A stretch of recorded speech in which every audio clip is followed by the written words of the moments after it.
Kinshasa na biso. Réalité ya banaki. Réalité ya banaki. Réalité ya banaki no. Buyukite. Buguyoka kaka. Kinshasa na biso. Kin eleki partout. KNB Kinshasa na biso. Kin eleki partout. Kinshasa eleki partout. Mikolo nezabino pardon. Jima sala yolo raté. Ya on a bien yo. Jima mukende. Oumela. KNB Kin eleki partout. Rien à dire. Toi on a tant envié parce que Kin eleki partout et l'osako liboso ambongo mosanto azate Céline Don Kardasha isongolo bisous bye bana kin ke bana jako zape so kuta nango KNB Telema qui chasse eleki partout Jimmy Mukendi Oumela KNB ko zape te so kuta nango check Ovandi. Bon mardi, na bino nyonso bozuli bako Olanda magazine Kinshasa na biso KNB.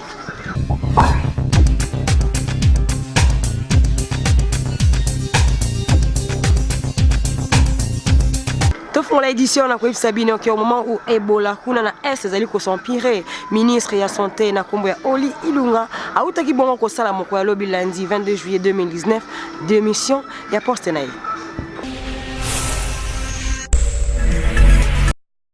Ministre ya Santé Oli Ilunga a déposé qui démission mokolo ya lundi 22 juillet 2019 pour ndenge président de la République azwaki mokano yako zwa commande pour na riposte contre Ebola. Oli Ilunga azalaki nommé na décembre 2016 et par ya ex-président Joseph Kabila Kabange na ministère ya santé. Selon lettre na ye ya démission, ministre ya santé a sepela quitté na ndenge secrétariat technique azwaki mokano na absence na ye ministre oyo azalaki kosala intérim na ye pendant que ye azalaki en mission ya supervision pour na riposte contre Ebola na Goma.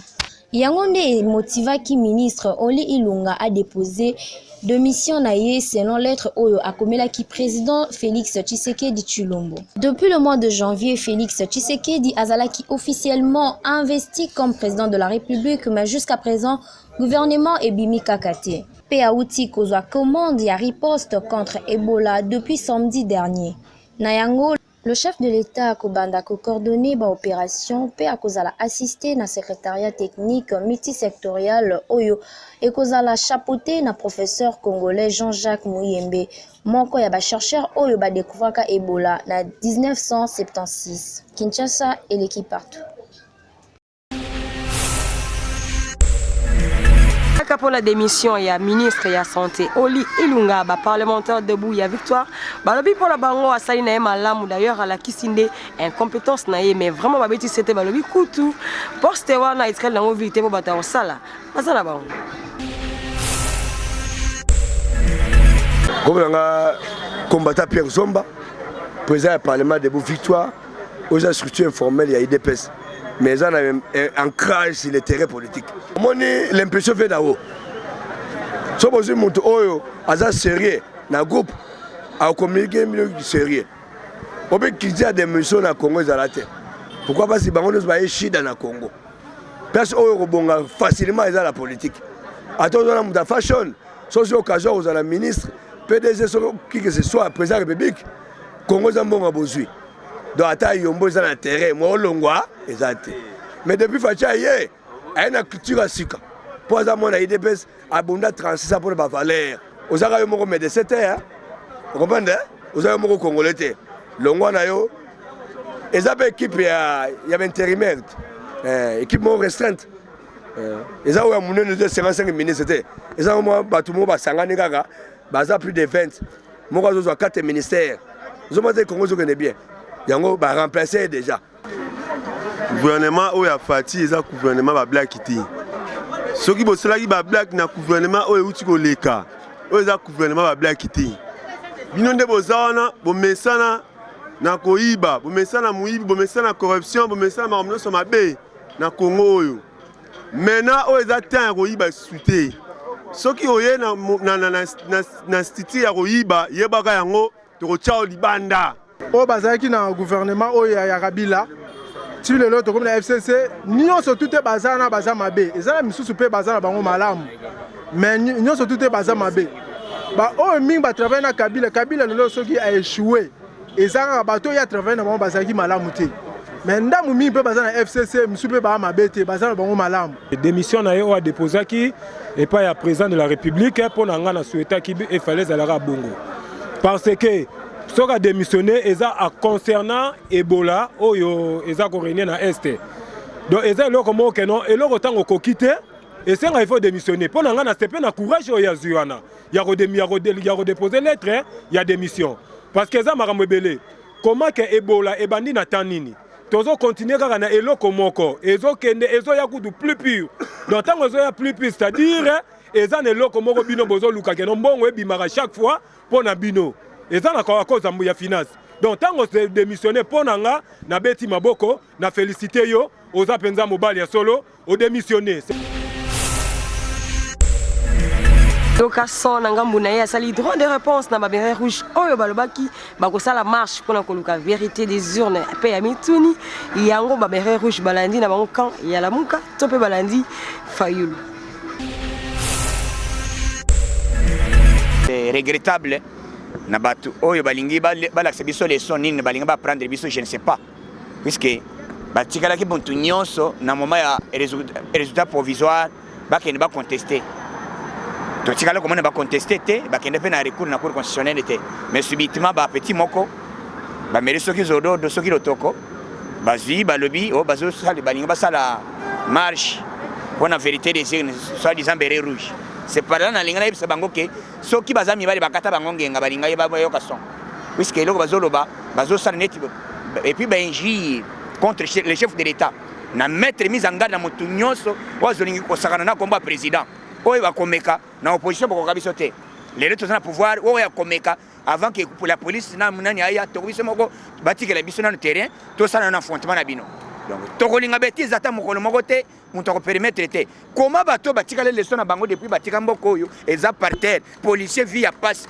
soldat via passe oyo batika mais président ye quand même alakisi volonté akete mboko échanger bino boye na leson moko bolinga bolakisi biso ke bino nde bopesa pouvoir na failli na chadarité Kabila pesa pouvoir na chadarité apesa pouvoir na Félix Tshisekedi Tshilombo. Est-ce que vous pouvez imaginer cette histoire ou akabele fachi Félix pouvoir hein et le wana esalaki biso tozaki tellement énervé motoki kosaka na niveau wana te papa osomane moto aza na mwana na ye ayeke na obesa mwana mosusu ya lupango mosusu apesa eloko ezalaka te hein donc biso comportement wana toyebisi bango ke base comporter et puis bato bazotinda bango puisque je sais bien que eza basali babayon de sei comment ministre oyo ayebolesila te na remercie na le président asali eloko moko exceptionnel Melazi hein mwana moko mobali bakondanaki à mort mais président dépêché un ministre moko azali chargé ba congolais diaspora accueilli et puis Ilunga Emmanuel Ilunga accueilli na minute oyo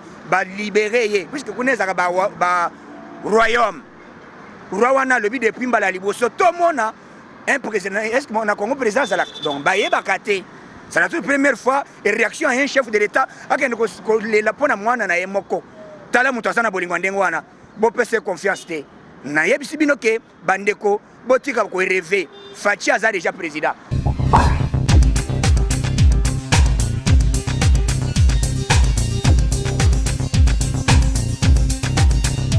Bandeko balandi PM consulte afongoli ba porte na ye pour na koluka pe ko pesa solution na ba business na bino nyonso tu bo ratete bo kimamba.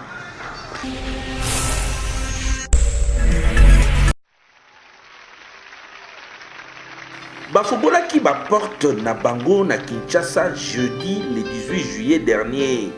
Na boulevard du 30 juin numéro 82, immeuble Proton local 56 PM Consulting.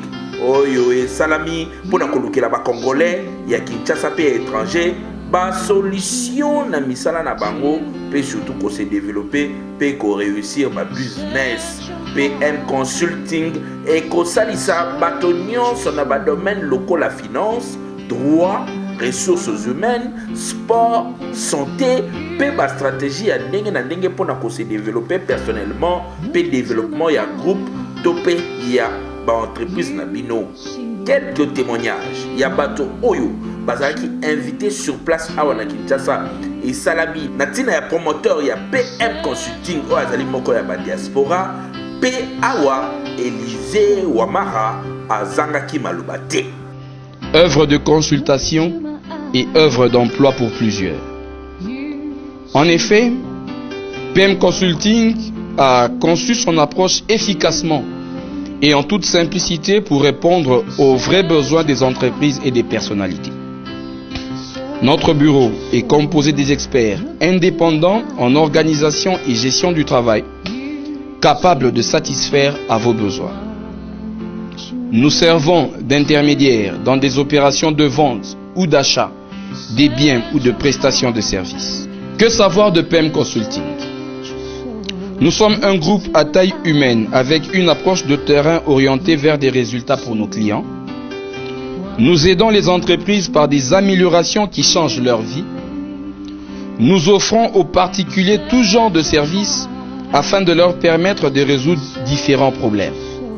Tata, maman, ndeko mwasi, ndeko mobali, yebate, ozali na ba adresse mibali te, soki olingi kosala ba business na yo pe réussir na Kinshasa pe à travers le monde. PM Consulting, yango de sukisi masolo.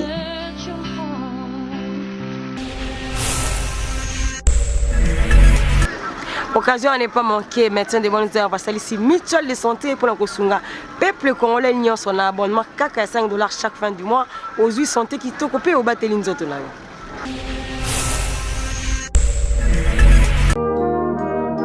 Mutuelle de santé, bonnes œuvres, ezali sanga, oyo epesi bana Kinshasa, pe bana ya Congo, ya RDC nyonso, occasion ya kozwa ba soins de santé appropriés en souscrivant à partir de $5 par mois, il y a PABA.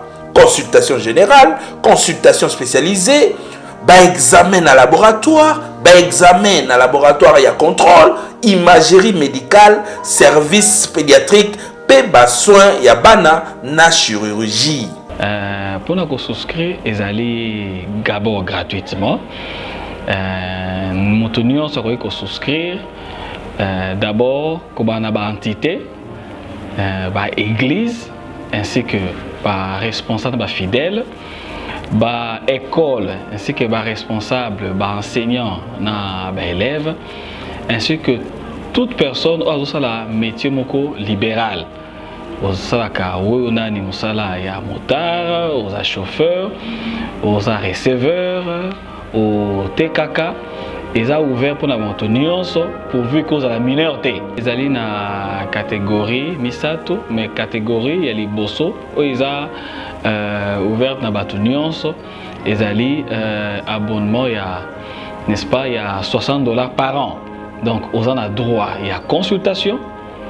Ils ont la consultation pas une généraliste et pas il y a spécialiste, dentiste ou une maladie représentée, comme on a eu. Aux en a droit, il y a premier soin. Et puis, aux en a droit, il y a conseil sur l'examen nyonso.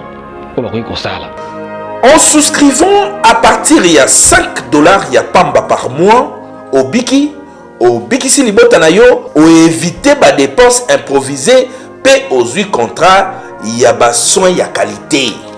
Pour les informations, les canaux sièges et mutuelle de santé bonnes œuvres, na numéro 12 avenue ACP quartier sans fil, Soki Okiti, na entrée à Petro Congo, aux yeux juste droite na yo, première avenue ACP et Sikanini, Okotuna Joa Medical Center, Topé Obengi, na 097 77 26 599 09 98 58 25 69.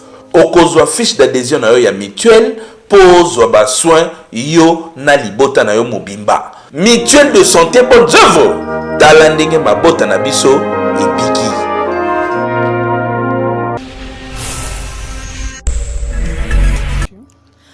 rentrée scolaire 2019-2020 oyo en tout cas papa maman Betesco a même bino ba gamme ya produit na ye ya kitoko botala lolenge nini bakaye oyo ya 2019 ekosepelisa bana ekopesa bana réussite na ndenge nini na couverture na yango ya kitoko pe ya makasi ata mwana ya poleli mbula kaye ekopanzana nango te akosala na kaye na ye ane mobimba pe bakaye yango ezali ya bagramme nyonso ezali na ndakisa lokola 100 feuilles 48 feuilles 18 feuilles na boende na sima ya couverture ya bakaye nyonso ya Betesco ezali na ba dessin oyo a dessiner ba gamme nyonso ya produit Betesco pe miliki Apollo longwa wana yaka lisusu na Juliette Nelson pe bino moko botala lolenge nini Pichard Diamond oyo ezali na misunye belé na kati ndenge nini ba dessiner yango kitoko na elengi na couverture ya bakaye oyo ya Betesco kasi Betesco azali kosunga bana pe ba parents pe ba utilisateur nyonso tala lisusu Bic na kombo ya Bic Simba oyo ata okwesi yango mbala ibele e kokomala yango kaka pe encre na yango ezali makasi pe umelaka bakaye oyo tozana bakaye ya 100 feuilles babengi bakaye de brillant tozana bakaye ya 48 feuilles quadrillé na lignée tozali pe na bakaye ya 24 feuilles quadrillé na lignée et surtout bakaye ya 12 feuilles quadrillé lignée nyonso ezali na magasin Betesco boya mbango kosomba po stock eza limité ou boyebika bakaye ya Betesco ewumelaka ta molai te yo pas responsable yaka no kosomba bakaye no Betesco na magasin central oye na zanda munene uluki Olela, bah ebi sur place à Olela, en face à place à Olela, au moins magasin Betesco ezali wana, ezali côté kabakaye, na prix de gros, bah bien na prix de gros ezali prix à moins cher. Oye que permettre yo son ba carton ebela bakaye, oh nous côté que ça ba douzaine na cité. Occasion yango yo commerçant, yo ta boutique, yo ta alimentation, ya kamba ngo son bakaye, arrivage c'est yaki, ya mbalo eza ba arrivage qui togo leka bambula ebele et puis qualité bakaye oyo ezaka na Betesco. Betesco asali bino surprise mbula oyo. Aye na ba stylo kitoko oyo leki ba stylo nyonso stylo oyo ata ekwei stylo zokoma exemple yango biso linga pratique nazobwaka stylo oyo na ciment et puis na kozwa ngo na combinaison na kaye zokoma et ba stylo mosusu so obwaka ngo na ciment ekekoma te ezali kolakisa ke Betesco ayi no qualité ba stylo kitoko babengi stylo Simba ezali lion oyo ezali mbisa makasi oyo ezali nkoi oyo ezali mbisi oyo nyama oyo azaka nyama makasi na kati ya zamba yango topesi ba stylo oyo stylo Simba kasi ezali nango place ya kobunga te papa maman pour la rentrée scolaire oyo tozali kobeta sete kaka kitape kota na magasin ba boutique nyonso oyo ezali koteka produit ya Betesco sombela bana na yo en tout cas sala na yo fourniture scolaire na moins cher. Projet kotongela ba occupant ya CPA Mboudi 2 logements sociaux et vitesse à Moussousou grâce à Chabani Record oyo azali PDG à Picongo pe oyo azali kozabongo encouragement ya président de la République Antoine Félix Tshisekedi Tshilombo pe azali kozali susu encouragement ya premier homme ya ville Gentili Ngobila asololaki na ba occupant ya site CPA Moshi Mboudi président Gabriel Chabani oyo azali numéro 1 ya Picongo entreprise oyo etongelaka bato bandaku na tina ya dossier na bango oyo bazalaki nango il y a plus de 18 ans c'est-à-dire bato bapesaki bambongo na bango pe baza prêt ya kopesa bambongo na bango po batongela bango bandaku digne bato bayaki wana moko na bango sololi président Chabani ayaka to signé ba contrat to signé na Chabani pour la société Api Congo et construit pour na occupant ça fait presque 10 ans 11 ans 12 ans je crois mais monsieur Chabani azaki attaqué Léoné to moni makambo comme bien papa yé le peuple d'abord le peuple va payer ça ba frère il y a des gens qui ont des contrats signés avec la République mais baza les bandes yango donc tout continuer réunion monsieur Chabani comme va contrer ça contrer ko fakati a continuer musala na ye pour na kotongela occupant na ba contact du Liban moko ya ba occupant ya ba terrain ya CPA monsieur Timothée Mayala azangaki maloba te. On est très encouragé parce que la situation économique évolue positivement. Tolelaka toujours toza na bande kona Europe na nini batindi pe mo bambongo na bango po ba investir na mboka. Toza na bande ko baza na Londres mbongo na bango eza na kati ya te mabele wana CPA. Maintenant, comment voulez-vous bailler les sous qu'on investit? Parce que, où est le bosso de Sombi, ça fait 12 ans, 15 ans, bah, mon situation claire. Donc, il est très important que l'État congolais comprenne que pour encourager les Congolais basés à l'étranger, tu investir dans Mboka, à résoudre les problèmes et agents Rwanda. Quelques jours après, président Gabriel Chabani a sali séance de travail monene na chef coutumier Koloma Belé ya CPA Demboudi et Sika ba sololi pe a rassurer les sous-chef coutumier Oyo na ba occupant que Kalamingité misale zali kobanda. Lelo toyaki na Congo web na président Chabani Gabriel toyaki toujours pour na makambo itali social ya biso mboka. Ngai chef coutumier nazane na contrat patongela baye mboka bandako po bazape na lien na ngai na musala na ngai ya coutume atongela bango bandako na bango bazala bien zaka kate bapaya bango pe bazala kitoko bazo bandako ya kitoko ya qualité ya kitoko makambo ya garantir nga misusu na koko loba wa direge boye mpwasate wana etali nga na ye mais eza makambo ya kitoko oto solole. Président Gabriel Chabani a humilité pour rassurer bato nyonso appui à Mokonzi ya Mboka pe appui à gouverneur ya ville province ya Kinshasa. Comme le chef coutumier vient de le dire, nous avons la chance d'avoir l'encouragement personnel du chef de l'État, le président Félix Tshisekedi Tshilombo, que je salue en passant. Personnellement, j'ai la chance aussi d'avoir l'encouragement du gouverneur de la ville de Kinshasa. Il y a Congo, il y a Félix, il y a Kinshasa, le gouverneur. Ils sont d'accord, j'ai été reçu par le ministre de l'urbanisme provincial, j'ai été reçu par le ministre des Affaires frontières. Tous ils sont d'accord, les maisons sont chères au Congo, trop chères. Nous on va construire les maisons à partir de $25 d'une dakunayo, au foutu-moi 2500 € côté. Pendant 5-10 ans, foutu sans problème. Projet Oyo ezali pour nous mettre à l'abri. Bato nyonso bafanda kana banda ko mabeto ba yengaka libanda, c'est-à-dire ezali ba projet Oyo président Gabriel Chabani azali ko exercer elongo na ba kolo mabele ya CPA Mbudi et sikanini ba kozwa ba logements sociaux ya solo. Yango le peuple d'abord au bolo bakatongo bidi pourquoi vous avez ko lukelango wapio kasi yango yote oui.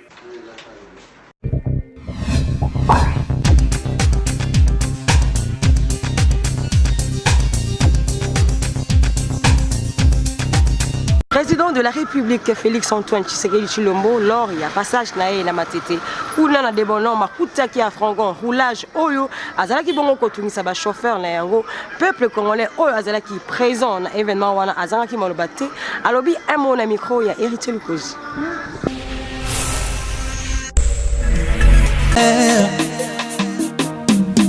Magazine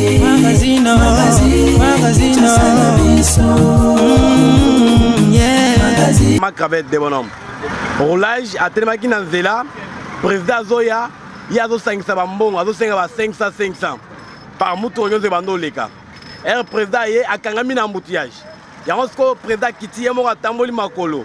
Et un tamboli makolo, coutillé mon président, coutillé mon roulage joana, nambon na maboko à 500 et pas mouton à 207. Même à la moko, a ébissé yondo créé un embouteillage boé pour bâtir son bakanga pona rayo moko. Et roulage à Linga. C'était pas bon, malamoko ba JR, ba zuye malamoko aller, ba tena moto ba kenai.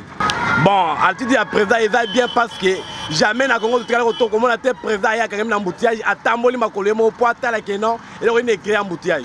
C'est-à-dire à la présent na biso mo bien makasi.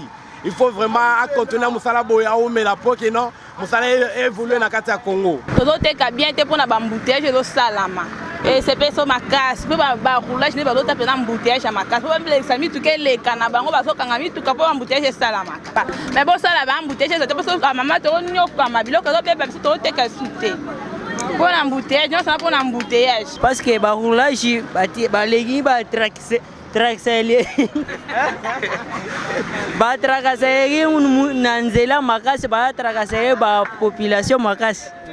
Balingi mbongo makasi fo ba mité ba pesa mitation ba o bazana mboka ba ya bo ba bazana ville bazonga na mboka parce que ba bazana ville ba mesani mbongo fo il faut batina ye place moko boeza ata ba vélo abando zala roulage akuna telebisa ba vélo asenga bango siko mbuta lukaso na bien ipa mo banda ko lie wana ba lie mikanda siko président moni bongo na airboy ba roulage bazala kati ko kita eta ngo kita boy asimbi ya ba été président anako leka ya boulere na boule nera yebika cortège ka ya ba étranger mo boy ba leka na kaka ko kita ngo kita boy président pas simbi na maboko ata la boy président sali bien sali mabe te président sali bien wa vela CPL vraiment na ndenge musala fatia zo sala fatia za président la biso aboyine makama ya kitaka serana ya lingi nde fazo sabiso ndenge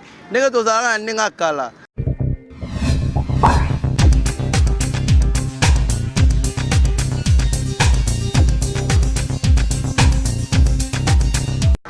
Dans ma sonde lelo ba supporters ya ASB club ba pesa ki état de santé ya club na bango pe ba loba ki pona kwa bolure ba rumeur e tambola ki mikolo o yuti ko leka na ba réseaux sociaux.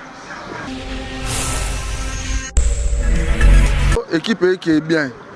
Équipe qui est bien des acquis qui toyebi quand ne bande ko beta selon calendrier ya FIFA ne c'est ça qui a arrêté.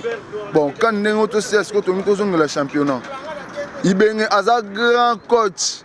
O ibenga salela biso na vita na ba coach mo watikala osela biso parcours a bongote. Mais du moins les malais que ba makambo mo bezaka na session na ba compliquer ibenge. Ibenga beti biso deux fois finale.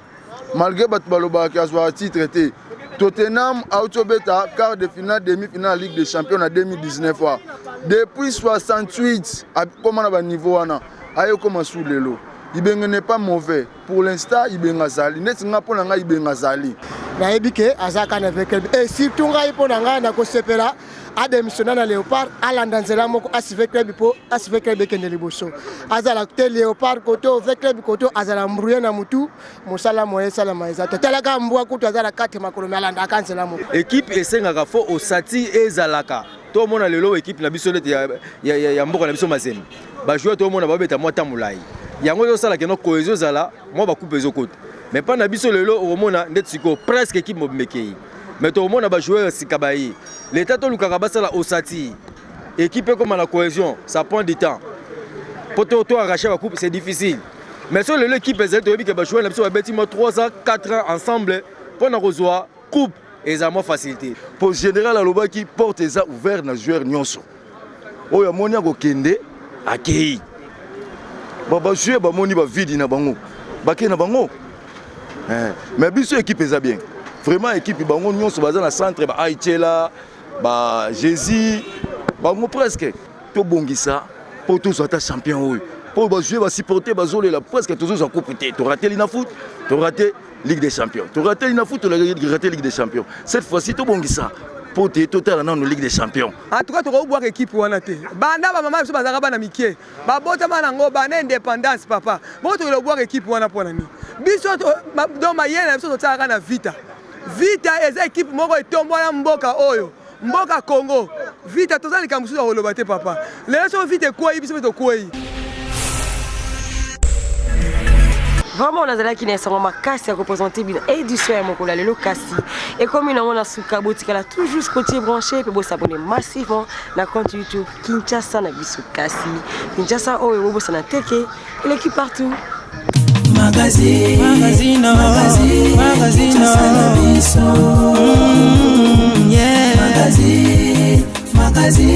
Kinshasa na